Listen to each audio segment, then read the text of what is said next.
రైతు సోదరులకు నమస్కారం అండి. మీరు చూస్తున్నారు అర్జున్ వ్లాగ్స్ అనే యూట్యూబ్ ఛానల్. మన ఛానల్లోకి ఎవరన్నా కొత్తగా వచ్చింటే సబ్స్క్రైబ్ చేయండి, లైక్ చేయండి, షేర్ చేయండి.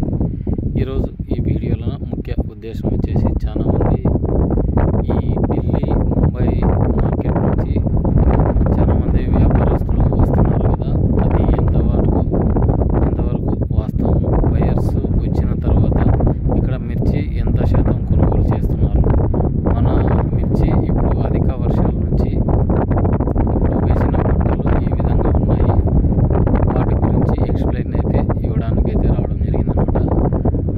మెయిన్ వచ్చేసి క్లారిఫికేషన్ వచ్చేసి చాలా మటుకు ఒక నెల వరకు ఏమీ చెప్పలేని పరిస్థితి. ఎందుకంటే ఇప్పుడున్న సిచ్యువేషన్లో అది ఎందుకు చెప్తున్నానంటే చాలామంది ఇప్పుడు నాట్లు వేసే దశలో ఉన్నారు.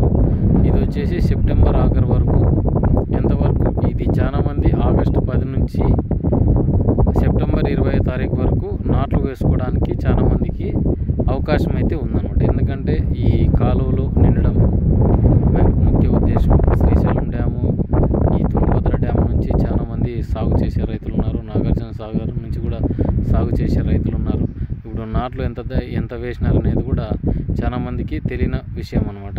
ఇప్పుడు అది పక్కన ఉంచితే ఈ మార్కెట్లు రేట్లు ముఖ్యంగా చూసుకున్నట్లయితే ఢిల్లీ, ముంబై మార్కెట్లు అయితే డబ్బీ, కడ్డీ ఇవి పోవాల్సిన ఈ నెలలోన చాలామంది ఇప్పటికైంది రేట్లు 25 నుంచి 26, 27 అక్కడే మధ్యనే ఆడుతుందన్నమాట రేట్స్ వచ్చేసి. ఎందుకంటే చాలామందితోనే సరుకు ఉంది. రైతులు ఒక 2-3 సరుకు ఉండే పోయినసారి అట్లుండే అనమాట. ఎందుకంటే 2-3 రైతులు డైలీ వ్యాపారానికి వేస్తుండ్రి మార్కెట్లో టెండర్కి. ఇప్పుడు ఏమైందంటే ప్రతి ఒక్క రైతున స్టాక్ ఉండబట్టి చాలామంది రైతులు అమ్ముకోలేని స్థితిలో ఉన్నారు. ఎందుకంటే అప్పుడు 34-35 అడిగిన సరుకులు ఇప్పుడు 24-25 వాటికి చాలామంది రైతులు అయితే అమ్మటం లేదన్నమాట. చాలామంది 30,000 వస్తే అమ్ముదామని చాలామంది యోచిస్తున్నారు, కానీ ఎవరు అమ్మడానికి సముఖంగా లేరన్నమాట. నిన్న హుబ్లీ మార్కెట్లో కూడా 26, 27 అంటే టాప్గా నడిచింది. ఎందుకంటే మంచి కాయ క్వాలిటీ ఉండే ఒకటి పోతున్నాయి అన్నమాట. మీడియం క్వాలిటీలో ఆ రేట్లు ముందుకు కదలలేకపోతున్నాయి. ఇక 2043 సర్పన్కి మామూలుగానే డిమాండ్ ఉంది. ఎందుకంటే ఇది 15 నుంచి 17,000 ఎందుకు నడుస్తుందంటే ఇక్కడ పైన ముంబైకి అయితే దీనికి వ్యాపారస్తులు అయితే తీసుకొని పోతున్నారు. ఇదైతే వాస్తవము. ఎందుకంటే చాలామందివి ఇవి కలర్ ఉండేవి అయితే పోతున్నాయి. 14 నుంచి 16, 17,000, 11,500 కూడా అమ్మినారనమాట చాలామంది రైతులు. 2043 ఎవరిదన్నా ఉంటే గినా ఇంకో 10 రోజులు వేచి చూడండి. ఎందుకంటే వస్తే ఒక 1000-2000 వచ్చినా కూడా రైతుకి సంతోషము. నా అంచనా ప్రకారం అయితే 18-18.5 అయితే రావచ్చు అనుకున్నాను. ఎందుకంటే ఇప్పుడున్న సిచ్యువేషన్లో చాలామంది రైతులు 2043 స్టాకులు కూడా బాగానే ఉన్నాయన్నమాట, భారీగానే. ఎందుకంటే ఈ రేట్స్ పరంగా చూసుకుంటే ఇక్కడ అక్కడి నుంచి వచ్చే వ్యాపారస్తులు అయితే వస్తున్నారు, కానీ పెద్దగా మొగ్గు చూపడం లేదన్నమాట మార్కెట్ వైపు. ఎందుకంటే మనకు అప్పటికే అర్థమవుతుంది. ఇప్పుడు ఈరోజు వచ్చేపాటికి 25వ తారీఖు 8వ నెల ఆగస్టు 2024, అంటే ఇంకా 5 రోజులు లేదు, సెప్టెంబర్ నెల అయితే స్టార్ట్ అవబోతుంది. ముఖ్యంగా చూసుకున్నట్లయితే ఇంకో నెల 2 నెలలు అయితే మళ్ళీ కొత్త సరుకు రావడానికి అయితే అవకాశం ఉంది. మనకు ఇప్పుడున్న మార్కెట్లో పంజాబ్ నుంచి కూడా వస్తుందనే వార్త చాలామంది వైరల్ అవుతుందన్నమాట. పంజాబ్ నుంచి అయితే ముందనే వేసినారేమో, తక్కువ వస్తుంది, అంటే ఎక్కువేం రావడం లేదు. ఇప్పుడు మహారాష్ట్ర, ఈ గుజరాత్ సరుకులు ఏమన్నా వస్తే, మధ్యప్రదేశ్వి వస్తే ఏమన్నా ప్రభావం చూపిస్తాయని చాలామంది అయితే మార్కెట్ వర్గాలు పేర్కొంటున్నాయి అనమాట. అవి కూడా వచ్చేపాటికి నవంబర్ ఎండింగ్ అట్లా అవుతాయన్నమాట. చాలామంది స్టాకులు పెట్టుకోవాలనుకున్న రైతులు ఒక నెల 2 నెలలు చూడమని చాలామంది రైతులు అయితే వాపోతున్నారు.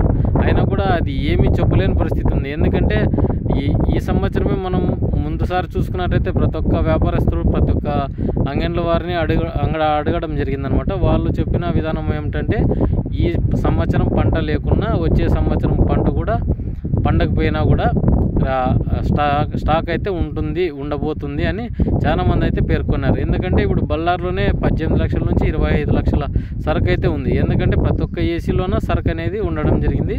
ఇంకా కొనుగోలు అయితే ఎక్కడ ప్రారంభించినారు, కానీ తక్కువలో, అంటే తక్కువ మోతాదులో 50 సంచులు, 100 సంచులు, 200 సంచులు, అంతకుమించి ఎక్కువ పోవటం లేదనమాట. ఎందుకంటే చాలామంది భారీగా దిగుబడులు అయితే సాధించినారు. ఎందుకంటే ఈ సంవత్సరం వచ్చేపాటికి రేట్స్ ఉంటాయి కదా అని చాలామంది పెట్టుబడికి అయితే అసలుకి ఎవరు తోచిన సాయము వాళ్ళు చేసుకొని పంటనైతే పండించినారు. ప్రతి ఒక్క రైతు కష్టపడే పండించినారు.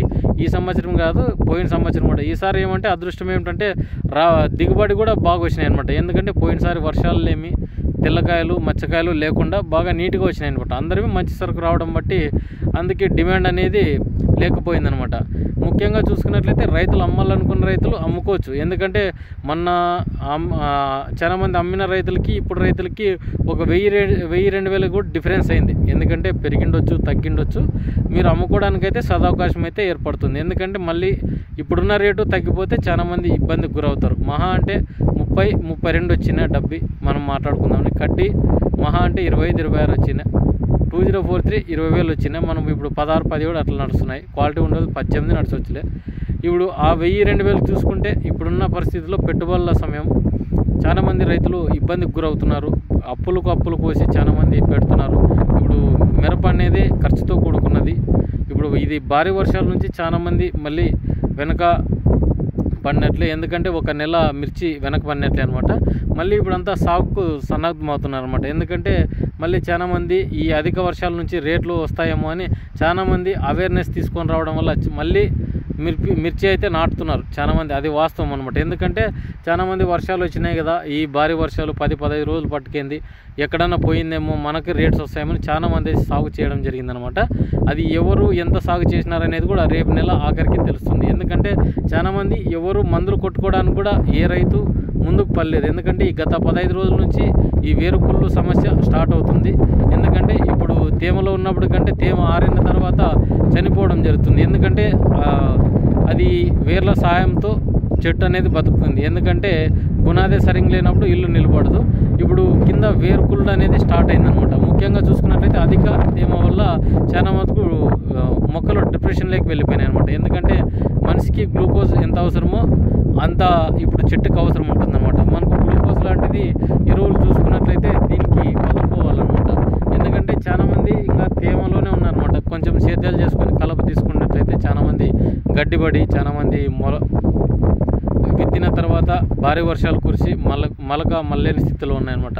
అందుకే ఇప్పుడైతే ఖర్చుతో కూడుకున్నదే. చాలామంది ఇంకా రేపు నెల కూడా నాట్లు వేసే వాళ్ళు ఉంటారు.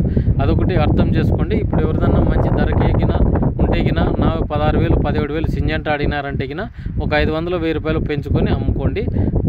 డబ్బి కానీ 25 నుంచి 27, 28 అడుగుతున్నారంటే వదిలేసుకున్నంత ఉత్తమం అయితే ఏమీ లేదనమాట. కడ్డీ కానీ సర్పన్ మంజీ రొట్టు కానీ 16, 17 నడుస్తున్నాయి. మీకు 5531 12, 13 అడిగితే గిన వదిలేసుకునేదే ఉత్తమమైన పని అనమాట. ఉంటాను మరి మరొక వీడియోతో. మీ అర్జున్. నా ఛానల్ను సబ్స్క్రైబ్ చేయండి, లైక్ చేయండి. తోటి రైతులకైతే గంట సింబల్ నొక్కండి. నేను చేసే ప్రతి ఒక్క వీడియో మీకు నోటిఫికేషన్గా రావడం జరుగుతుంది. ఎవరైతే మీరు చూస్తున్నారో వాళ్ళు ఎక్కడి నుంచి చూస్తున్నప్పుడు కింద కామెంట్